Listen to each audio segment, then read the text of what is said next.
Alors, Bezrat Hashem, bonjour à tous.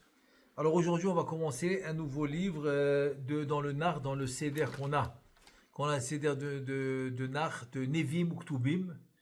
Et donc on est arrivé au Sefer Melachim, les rois d'Israël, avec toute l'histoire des rois, etc. On vient de finir maintenant le Shmuel Bet, ok? C'est-à-dire que maintenant le Sefer de Melachim Aleph va commencer avec la dernière année de David Amelech. On a déjà passé l'histoire que Shaoul a été oint par Shmuel Hanavi. Ensuite, Akadosh Baruch Hu, il a décidé de retirer la royauté de Shaoul. Donc, il a oint par Shmuel Hanavi toujours, il a oint David Amelech. Donc, on a vu toute l'histoire de David Amelech qui était roi pendant 7 ans à Hebron, ensuite 33 ans à Yerushalayim. Là, on arrive au début de Melachim Aleph, qui est en fait la dernière année de David Hamelech dans son royaume à Yerushalayim.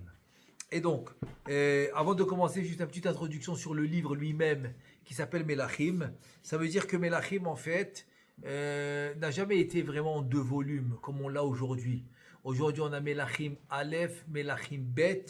En fait, c'était un seul livre. C'était un seul livre, mais juste pour avec la génération qui s'affaiblit, comme c'est difficile d'étudier un gros livre d'un coup, donc on l'a divisé en 2. Donc aujourd'hui, on a ce qu'on appelle Melachim Aleph, Melachim Bet. Donc on va juste dire en raccourci rapidement de quoi il va parler Melachim Aleph, de quoi il va parler Melachim Bet. Donc Melachim Aleph va parler de la dernière année de David Amelech, et ensuite la royauté de Shlomo, le fils de David, qu'il a eu avec Bathsheba, et aussi toutes les grandes choses qu'il a faites, etc. On va voir la construction du Beth Amikdash, etc. Et aussi le kavod qu'il y avait dans le Ham Israël, la paix, la sérénité, et vraiment c'était incroyable dans les temps de Shlomo. Parce qu'il a été roi. Shlomo a été roi à l'âge de 12 ans, jusqu'à l'âge de 52 ans, donc pendant 40 ans. 40 ans de sérénité, de paix. Et tous les rois du monde entier, comme on va le voir, ils venaient chez Shlomo pour écouter un peu la chokhma, la sagesse qu'il avait. Et aussi, on va parler de la fin de la royauté de Shlomo. Et aussi, on va parler finalement, à la fin du premier, de Melachim Aleph. On va parler aussi de la séparation qui va s'appeler Malchei Yehuda et avec Malchut Israël. Malchut Israël, c'est les 10 tribus. Les 10 tribus qui vont se mettre ensemble. Le premier roi des 10 tribus va s'appeler Yarovam ben Nevat. Ensuite, et ça va être au temps du fils de Shlomo qui s'appelle Rechavam. Ça va être à la fin du Melachim Aleph. Ensuite, dans Melachim Bet, on va parler de... C'est rien qu'un résumé avant de commencer le livre. Et donc, on va parler des rois de Yehuda et des rois de Israël. Donc, c'est quoi les rois de Yehuda en fait? C'est la continuité de la descendance de David Amelech. Ça va s'appeler les rois de Yehuda à Yerushalayim. Et les rois d'Israël, ça va s'appeler tous les 10 tribus. Ok, donc ça s'appelle Melchi Israël. Et principalement, on va parler aussi sur les prophètes dans Melachim Bet, les prophètes, qui étaient à l'époque, par exemple, Eliyahu Navi, par exemple, Elisha, qui était le Talmid, l'élève de Eliyahu Navi, et d'autres, Bezrat Hashem, qu'on va parler dans le Melachim Bet. Et à la fin du livre, il y aura l'histoire de l'exil des 10 tribus, avec le roi de Ashur, de Syrie. C'est Sanheriv, il s'appelait. Son nom c'est Sanheriv, c'est le roi de Ashur. Et après, on va parler de la destruction du premier Beth Amikdash et de l'exil de Yehuda par Nebuchadnezzar, le roi de Bavel, qui était en fait l'exil de la première exil des 70 ans. Et donc, ça veut dire que tout le livre de Melachim, en fait, il parle d'une époque de 414 ans. 414 ans. Et qui a écrit le livre? Qui a écrit le livre Melachim? C'est Yirmiyahu Hanavi. Yirmiyahu Hanavi, il a écrit le livre de Melachim. Maintenant, c'est quoi le but? C'est quoi le but de ce livre? En fait, le but de ce livre, c'est du livre qui s'appelle Melachim, c'est pour nous enseigner. La réussite de Ham Israël va dépendre seulement de de Am Israël quand ils vont garder la Torah et les mitzvot. Et quand Chas Shalom, le Am Israël va lâcher la Torah et les mitzvot, alors ils vont s'éloigner d'Akadosh Baruch Hu, ils vont être punis, et ils vont être punis comme il se doit. En fait, c'est une conséquence. C'est-à-dire, on sait que, comme il nous dit Rabbi Yosef Dikitilia, qui était 300 ans avant le Harizal, dans son livre Sha'arei Ora, qu'en fait, la punition, c'est pas une convention, la punition, c'est une conséquence. Donc, la conséquence directe, c'est ça le but du Sefer Melachim. Comme on l'a vu dans le Sefer Shoftim, on l'a vu clair et net, par exemple, qui est venu juste après le Sefer Yehoshua, que le fait que Yehoshua n'a pas fini les guerres qu'il devait faire, pourquoi? Parce qu'il s'est dit, dès que je vais finir, eh ben, je vais quitter ce monde, alors je vais prendre mon temps. Et là, Kadosh Baruch Hu, il l'a puni, encore une fois, conséquence d'action. C'est parce qu'Hachem, il a demandé, on n'a pas le droit de faire des calculs quand Hachem nous demande de faire une mitzvah. Donc il a demandé à Yehoshua de faire la guerre. Ok, c'était on va dire celui qui a succédé à Moshe Rabbeinu, qui est devenu le manhig de Am Israël. Donc il devait faire la guerre contre les sept peuples qui avaient 31 rois. Et comme il a pris son temps, finalement il n'a pas fini.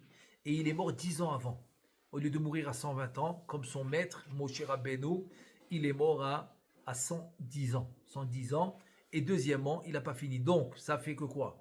Il nous explique là-bas, dans Sefer Shoftim, ça a fait que tous les goïms qui sont restés sur la terre d'Eretz Israël, alors que Yehoshua devait faire la guerre et de conquérir leur terrain, tous ceux qui sont restés en fait, c'est le bâton d'Akadosh Baruch Hu. Ça veut dire qu'en fait, ils sont restés dans la terre pour une seule raison. Pour que si, Chas Shalom, on ne fait pas la Torah et les mitzvot, donc Chas Shalom, ils sont là pour nous remettre en place. Pour, comme on dit, pour remettre les horloges à l'heure. Une expression, quoi.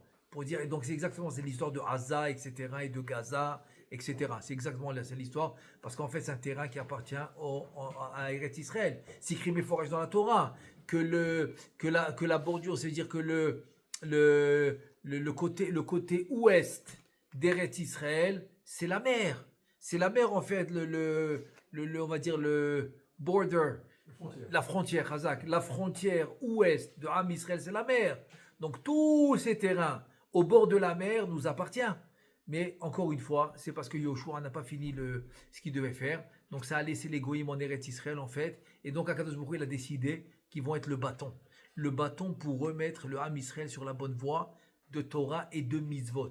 Donc voilà, c'est rien que j'ai fait une parenthèse pour dire qu'on a étudié déjà ça dans le Sefer Shoftim avec les 13 juges qu'on a eus. Et maintenant dans le Sefer Melachim, c'est la même chose. C'est la même chose, c'est-à-dire que si on va dans le droit chemin de Torah et de mitzvot, tout va bien. Sinon, les problèmes ils commencent qu'on délaisse la Torah et les mitzvot. C'est aussi simple. Comme on dit en français, c'est aussi simple que bonjour. Il faut le savoir. Aussi simple que bonjour, que en fait, c'est 1 plus 1 égale 2. Voilà. Tu vas dans Torah et mitzvot, tout va bien. Sinon, chas v'shalom, ça va pas bien. Voilà. C'est ça le but du livre. Et il te dit, c'est la raison pour laquelle Yirmiyahu va allonger beaucoup dans ce livre sur tout ce qui s'est passé avec les rois. Que ce soit avec les prophètes qui étaient au temps de ces rois-là et dans les autres. Et par exemple, dans toutes les histoires qui s'est passé dans les rois et leurs guerres, ils ne sont pas écrits dans ce livre. Pourquoi? Ils sont écrits dans un autre livre qu'on n'a pas. Ils ne sont pas dans le Tanakh. Parce que ce n'est pas le but. Ah, ce roi, il a conquéri, il a fait ça, il était riche, il a fait...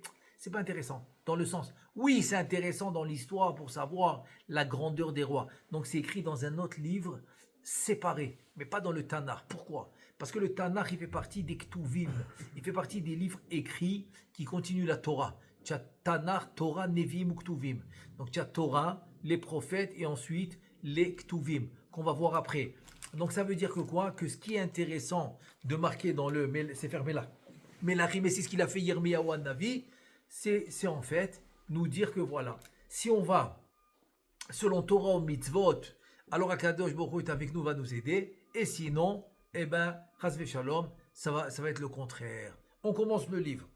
Alors, Le livre il commence avec David Ameller qui voulait se couvrir avec les habits. Et donc, comme on a dit, c'est sa dernière année, donc il a 69 ans. Le livre commence quand David Ameller a 69 ans. Il voulait se couvrir avec les habits et voilà que les habits le réchauffent pas. On va voir pourquoi. Pourquoi David Ameller a été puni que les habits ne vont pas le chauffer. Il se couvre avec des couvertures en laine, des grosses couvertures en laine et ça le réchauffe pas. Pourquoi? Donc le début du livre va nous expliquer que David, le roi David, il est arrivé presque à l'âge de... Il est dans sa 70e année. Pourquoi? Parce que dès que tu fêtes les 69 ans, ça veut dire, et un jour, donc tu es rentré dans la 70e année. Donc là, David, il est arrivé à sa 70e année, et donc, Chom Goufo, et la chaleur de son corps a réduit. Donc, comme la chaleur de son corps a réduit, il avait froid. C'est-à-dire, même quand ils vont le couvrir avec des habits ou des couvertures en laine, eh ben, il ne va pas réussir à se réchauffer. Pourquoi? Donc, en fait, Yirmiyahu, comme on a dit, c'est Yirmiyahu Navi. C'est Yirmiyahu Navi qui a écrit le livre. Donc, Yirmiyahu Navi nous explique pourquoi. Alors, il y a plusieurs raisons. On va en donner 3. Je vais donner 3 raisons. C'est quoi les 3 raisons? Pourquoi les habits ne réchauffaient plus David Ameller? Comme j'ai dit, même des couvertures en laine. Première raison, David, Kara et Kenav, Me'il Shel Shaoul. Donc on a appris ça dans le livre Shmuel. On a appris que quoi? Que quand Shaoul il allait contre David pour le tuer. Ok, une fois Shaoul était dans une grotte, il faisait ses besoins et David l'a pris par surprise et lui a coupé un morceau de son manteau, le manteau de Shaoul, en fait, qui était roi, qui a été oint par Shmuel Hanavi, par l'ordre d'Hachem, jusqu'à que Hachem a demandé de oindre David. Mais quand même, Shaoul a été oint, même qu'après il a perdu sa royauté, mais il est resté quand même roi jusqu'au dernier jour de sa vie. Donc le fait que David lui a coupé un morceau du manteau qui s'appelle le manteau du roi Shaoul, et tout celui qui, on va dire, qui dédaigne, c'est-à-dire qui ne donne pas d'importance aux habits, à la fin, il ne profite plus des habits. C'est-à-dire que ça, c'est en fait une généralité dans la vie de tous les jours. Le fait que tu ne donnes pas d'importance à une certaine chose, donc tu ne pourras pas profiter de cette chose-là. Donc ici, dans ce cas précis, c'est les habits, puisqu'il a coupé, donc il ne donne pas d'importance aux habits. Donc maintenant, les habits kaviachol ne vont pas le réchauffer, ne vont pas lui être profitables. Maintenant, pourquoi il a fait ça, David? Il avait une très bonne intention. En fait, il a fait ça, David, pour une seule raison. Pour dire, regarde, Shaoul, je ne suis pas ton ennemi. Regarde, j'aurais pu te tuer et je t'ai coupé le morceau du manteau pour te prouver que je ne suis pas ton ennemi. Je pouvais te tuer, je ne t'ai pas tué. Mikol Makom, les filles d'Argato, Nishmato, Shel David Zayabgam, ça veut dire que maintenant, là, on va mentionner une notion, et on va donner un exemple. Cette notion, c'est quoi? C'est que il y a ce qu'on appelle Shakadosh Bokhu Medagdek Yechuta Seara Batzadikim. Ça veut dire que Akadosh Bokhu va juger les tzadikim comme un fil de cheveux. Ça veut dire il va être très très très strict avec eux. Pourquoi? Parce que les tzadikim veulent tellement monter de niveau dans le Gan Eden à Tarton, dans le Gan Eden à Elion. Et ensuite, les Atid Lavo, au futur, ils veulent monter de niveau dans le Olam Haba, donc ils vont monter très haut. Alors plus le tzaddik il veut monter haut, et plus il doit se faire juger avec plus d'intensité, en étant très strict. Je dirais un homme normal, ok, qui n'a pas vraiment d'envie spéciale de monter le plus haut niveau du Gan Eden. Donc lui, il se fait juger normal, pour avoir sa place au Gan Eden normal. Le tzaddik, il dit pas du tout. Moi, je veux tout le paquet. C'est normal, parce qu'il veut la proximité d'Hachem. Plus tu veux la proximité d'Hachem, et plus tu veux tout le paquet. Donc qu'est-ce qu'il dit le tzaddik? Je préfère me faire juger dans ce monde avec Dikdouk, en recevant par exemple un jugement strict, mais au moins que là-haut, je profite bien de ma récompense.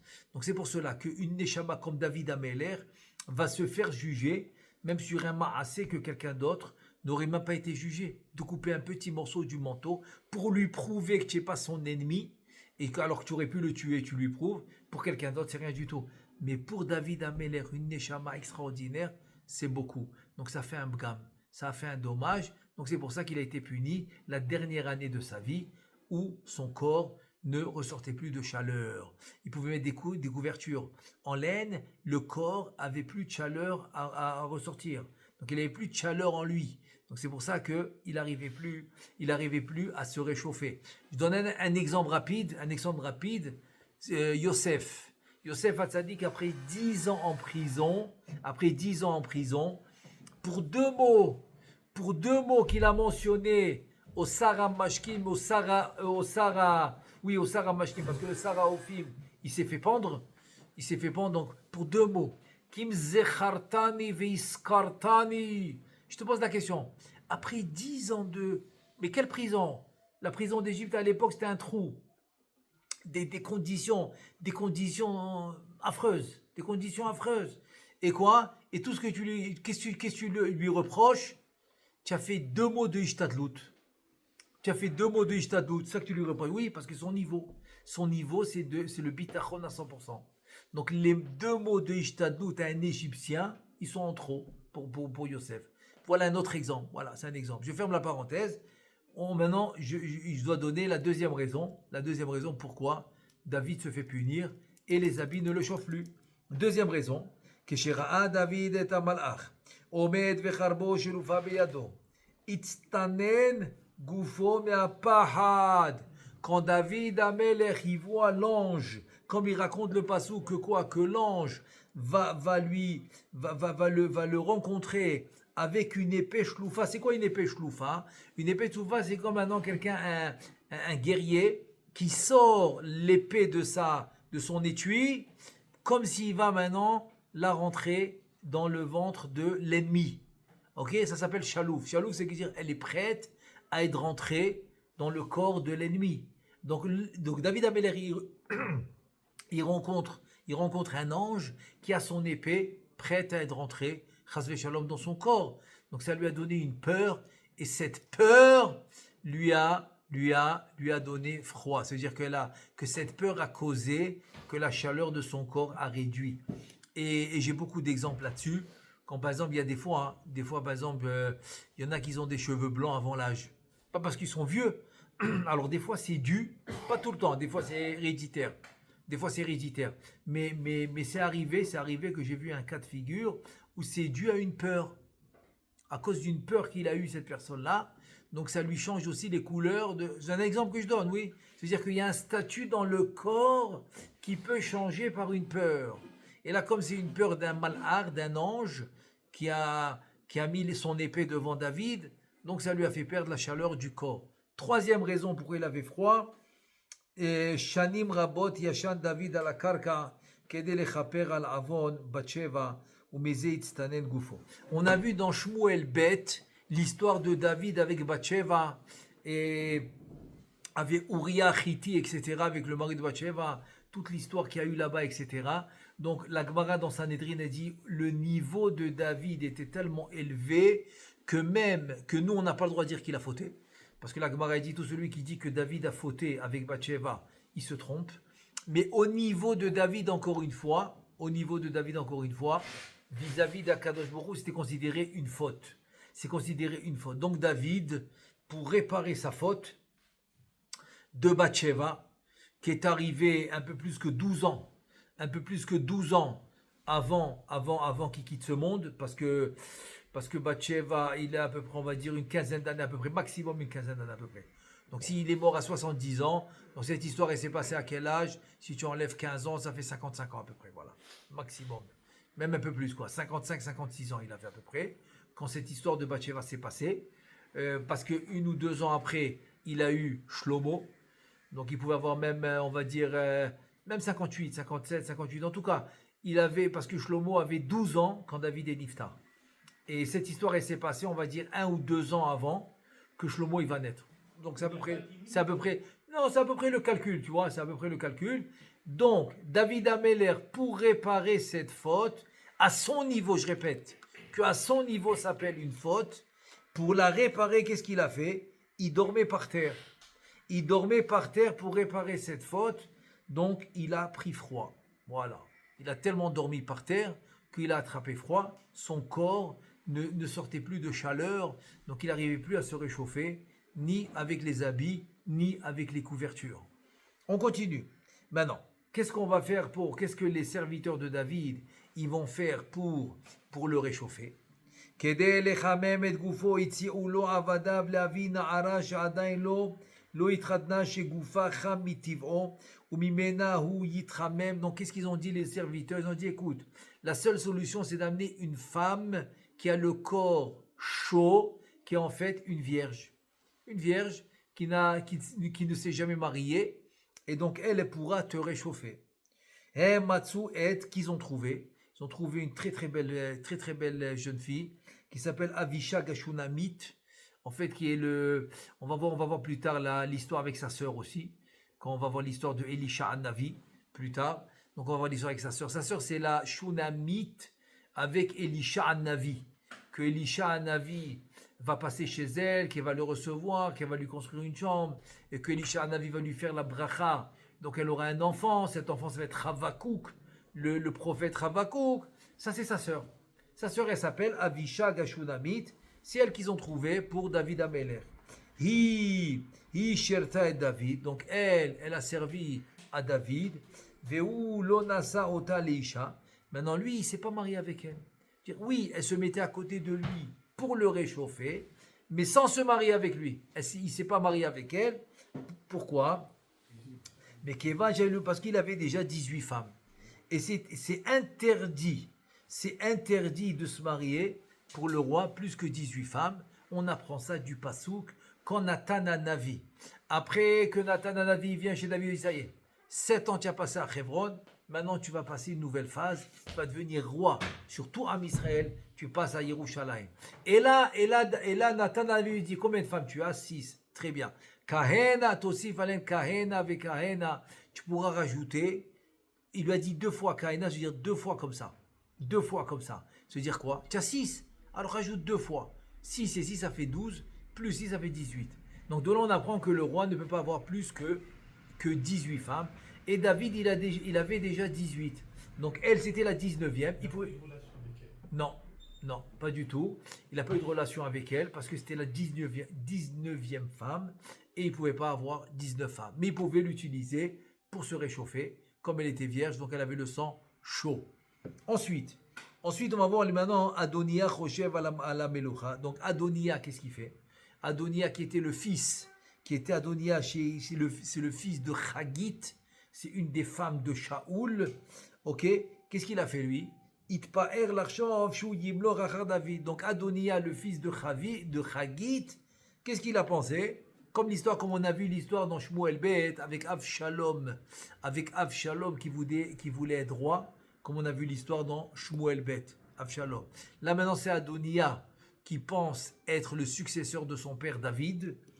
Et donc, qu'est-ce qu'il a fait? Il s'est fait un char ou parachim et des gens qui vont l'accompagner. Il avait 50 personnes qui couraient devant lui. Il s'est fait vraiment une royauté, quoi. Comme si c'est lui le successeur qui va régner après David. Maintenant, tous, ils n'avaient pas de rate pour ne pas qu'il se fatigue. Quand l'homme il court, il se fatigue, c'est la rate. Donc qu'est-ce qu'ils faisaient les guerriers de David? On leur faisait une opération, leur retirait la rate, donc ils pouvaient courir sans se fatiguer. Mais qu'est-ce qu'ils faisaient? Ils coupaient en bas des pieds pour ne pas avoir mal au sol, parce qu'ils n'avaient pas de chaussures. Donc pour ne pas avoir mal au sol, ils coupaient la première partie de la peau, et donc ils avaient des pieds durs, comme de la pierre. Ils n'avaient pas mal, ils pouvaient courir. Donc ils ne se fatiguaient pas et ils couraient très vite. Voilà, ça c'est ceux qui couraient devant Adonia, le fils de David et sa femme Chagit. Ensuite, Ma'evi Adonia l'archov à la Meloucha. Maintenant on veut savoir le Yirmiya Navi. Ok, Yirmiyahu Navi qui a écrit le livre Melachim, il veut savoir qu'est-ce qui a poussé Adonia, le fils de David, à penser que c'est lui le roi? Qu'est-ce qu'il a pensé? Alors, on va ramener 4 raisons. 4 raisons. Première raison, Mikadnuto lo chicho aviv al shum maase lo hagun sha'asa. Velachen chashav she maasa mushlamim vu raoui limlucha. De là, on apprend aussi un enseignement. Ça veut dire, Yirmiyahu Hanavi dit la première raison. Pourquoi Adoniyahu, il va penser que c'est lui qui est apte à être roi? Parce que jamais, mais jamais, depuis qu'il est jeune, il a reçu une remontrance de son père. Même quand il a fait des mauvaises actions. Jamais son père lui a donné des remontrances, donc il a pensé que ses actions sont bonnes, qu'il est apte à être roi. Si jamais il a reçu de remontrances de son père David, donc il peut être le roi, le successeur. Première raison. Deuxième raison, Ve'uaya yefet Toa kemo Avshalom. Il était très beau comme Avshalom. Deuxième raison, qui lui a donné à croire que ça peut être le successeur de David.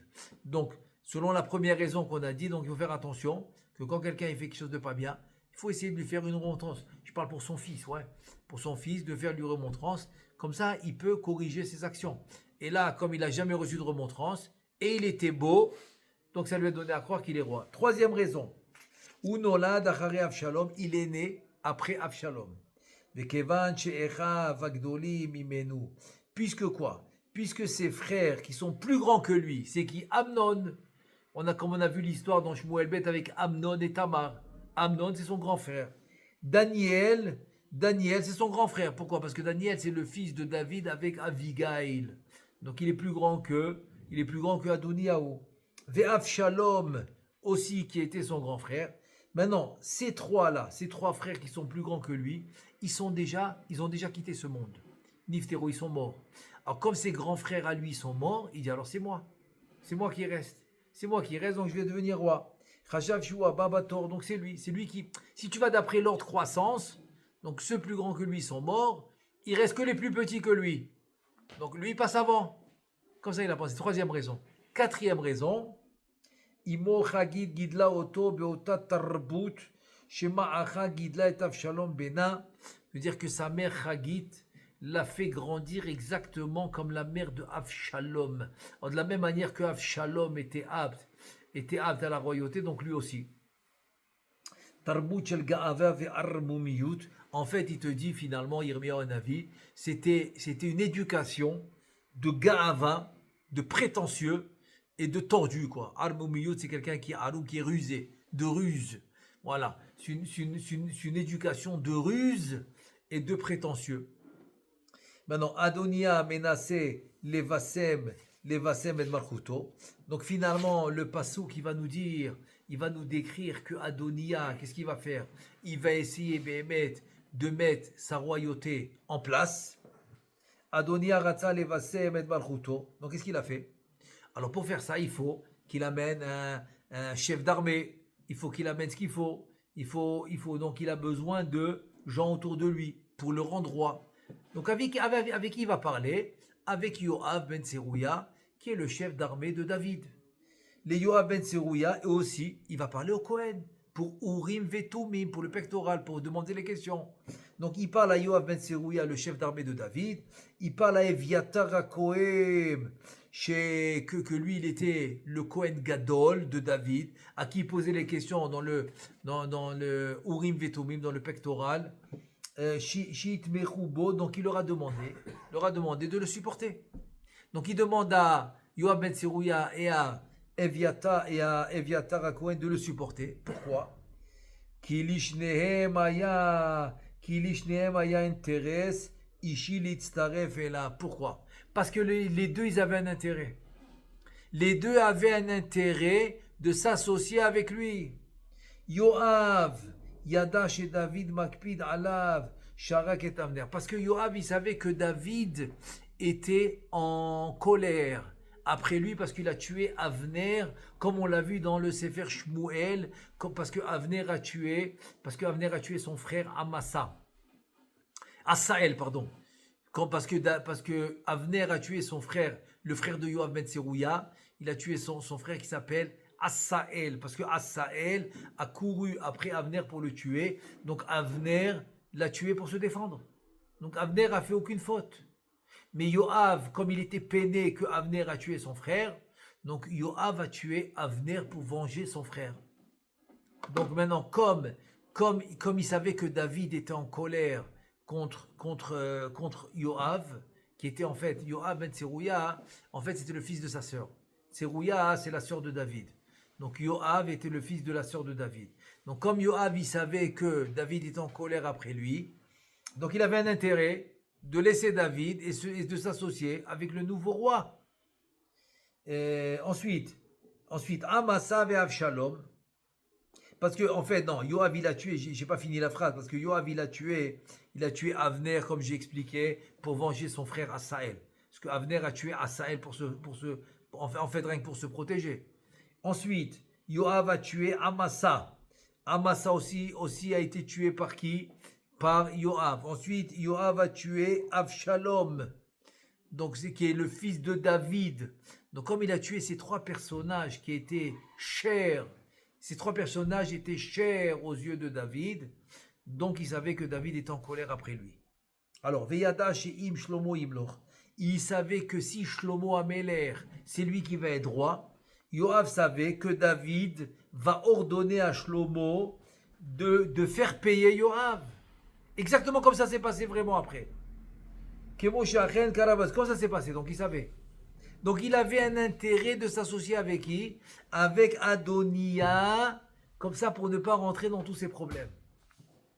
La reine Ediv Litztarev l'Adonia, donc il a préféré s'associer avec qui? Avec Adonia. Ah maintenant, ça c'est la raison pour laquelle Yoav a préféré s'associer avec Adonia.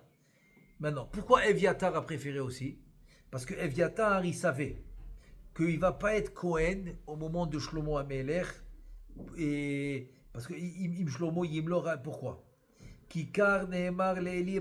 Parce que finalement est arrivé le temps de faire la névoie, la prophétie de Elia Cohen.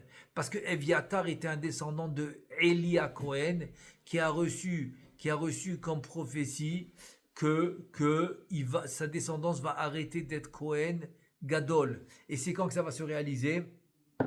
À partir de Shlomo. Donc Eviatar était le descendant de Elia Cohen. C'est pour ça que finalement Shlomo qui va prendre Tzadok.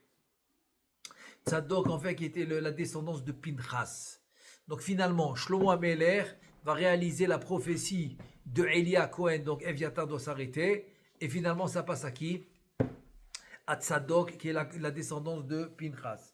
Léomatam Tzadok à Cohen ou Benaya ou Ben Yoyada. C'est-à-dire que Tzadok à Cohen, que c'est lui qui va devenir après. Benaya Ben Yoyada qui était fidèle à David. Et Nathan Hanavi qui était le prophète au temps de David. Shim'i Ben Gera. Et aussi Shim'i Ben Gera. Et tous les autres Giborim de David. Lo istafu l'Adonia. Donc les seuls qui avaient un intérêt de se mettre avec d'Adonia, c'était qui? Eh bien c'était Yoav ben Tserouya et Eviatar à Cohen. Alors, Bezrat Hashem, voilà. On a commencé le premier chapitre. Alors, Bezrat Hashem, on est arrivé, je vais vous dire exactement, on est arrivé au 8e, inclus le 8e pasouk du premier chapitre. Là, on est arrivé maintenant au 9e pasouk du premier chapitre. On Bezrat Hashem, on continue demain.